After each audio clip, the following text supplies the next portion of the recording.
النهارده هنتكلم عن الوبن كف او السعال الديكي، وهنتكلم بالتحديد عن السيمتومز، الاعراض والدايجنوز. قلت لها بيرتصص بسبب الوبن كف او اسمه بيرتصص يعني السعال الديكي. ده عباره عن acute upper respiratory tract infections restricted بالتراكيا والبرونكاي.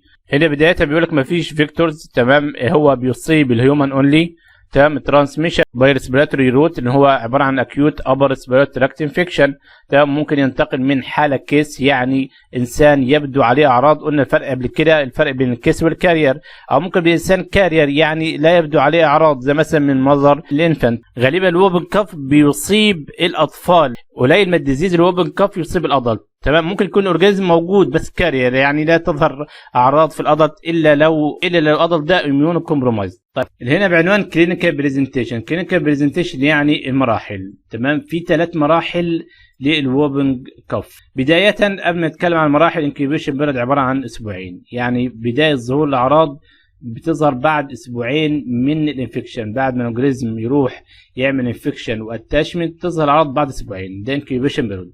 طب في 3 مراحل من الديزيز. كاتارال ستيج، كاتارال يعني بتيجي الاعراض زي اعراض نزله البرد اللي هو مايلد كافينج وسنيز، كانه واحد عنده برد او عنده كان رشح وعطس وكحه، الاعراض الخفيفه. في المرحله دي بيكون كميات كبيره من الاورجانيزم بيجهز نفسه في المرحله دي، بيحصل مالتيبليكيشن وبيعمل اتاتشمنت، ولكن مش بتظهر اعراض اللي هي السعال الديكي. في المرحله دي بيكون معدي لغيره جدا، لان الاورجانيزم بيعمل مالتيبليكيشن بكميات كبيره، ولكن لما يصل للحد اللي تظهر اعراض ان هم لسه ما عملش ليبريشن التوكسينز ما طلعتش الهيباتيتس توكسين وتراكيا توكسين اللي بتعمل دامج للسيليات ابيثيليال سيل. دي اول مرحله اسمها كاتارال ستيج. عرفنا كلمه كاتارال جايه منين. طيب تاني مرحله بروكسيزمال ستيج. بروكسيزمال ستيج يعني دي المرحله دي، تمام، ان هو خلاص دي اللي بيحصل لوب اللي هو السعال الديكي. تلاقيها متميزه برابيد اكسهوجن، ممكن يكون عنده فوميتنج وسيانوزس، وممكن توصل لكونفولشن. وهتلاقي في مرحله زي ما قلنا وايت بلاد سيلز تكون مرتفعه جدا في المرحله دي. وتلاقي علامات الكف زي السعال الديكي، هتلاقي كح باستمرار مع نفس عميق في النص كده.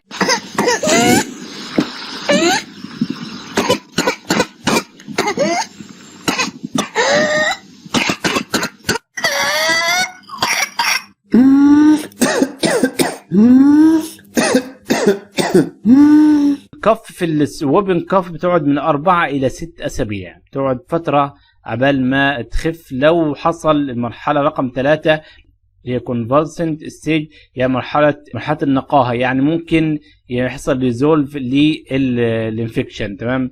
هي مرحلة يبدأ خلاص الأعراض تقل، وخصوصا لو خد تريتمنت، تمام. دي بتكون بصراحة سلو، يعني بتشوف بعد 4 إلى 6 أسابيع، تمام، عشان يوصل للمرحلة رقم 3، وخصوصا لو تأخر في التريتمنت أو حصل كومبليكيشن، تمام. طيب في بعض الأحيان بيقول لك نادر بيحصل كومبليكيشن في بعض الأطفال، ممكن توصل لسيجرز وانسيفالوباثي لو يعني ما حصلش تريتمنت، أو في بعض الأحيان لو حصل حتى كومبليكيشن مع تريتمنت، ده بيكون رير، حالات نادرة. خلاص تمام كده عرفنا مراحل الوبن كف، الكلام ده في منتهى الأهمية. كاتارال ستيج، بروكسيزمال ستيج، كونفالسنت ستيج.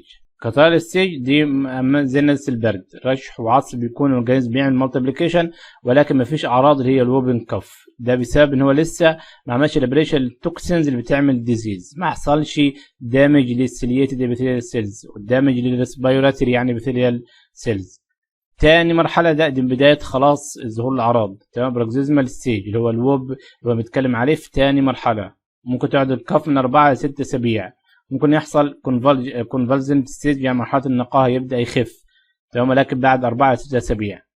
في بعض الاحيان بيقول لك ممكن يحصل كومبليكيشن، ولكن ده رير، ولكن ممكن يحصل، وخصوصا لو ما حصلش تريتمنت. والرسمه دي بتوضح مراحل بتخصص بالاسابيع، تمام. مرحله الاولى كاتارال ستيج بتقعد من اسبوع الى اسبوعين.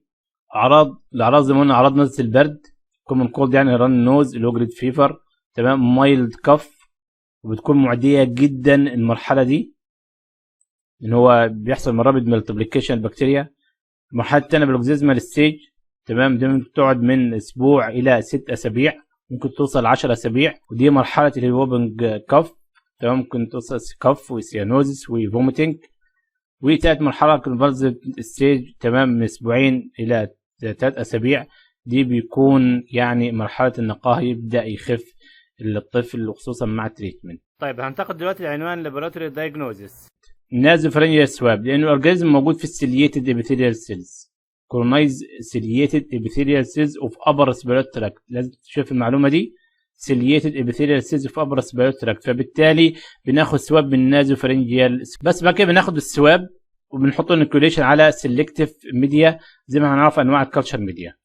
طيب بالنسبه للادلت الكلام ده اللي فات للطفل، بالنسبه للادلت لا، نخلي الادلت ده يعني نجيب الكالتشر ميديا قدام البيشنت ونخليه يكح في الكالتشر ميديا تمام، عشان يطلع الدروبلتس تمام في مباشره للكالتشر ميديا اللي عايزين ننزل عليها مباشره.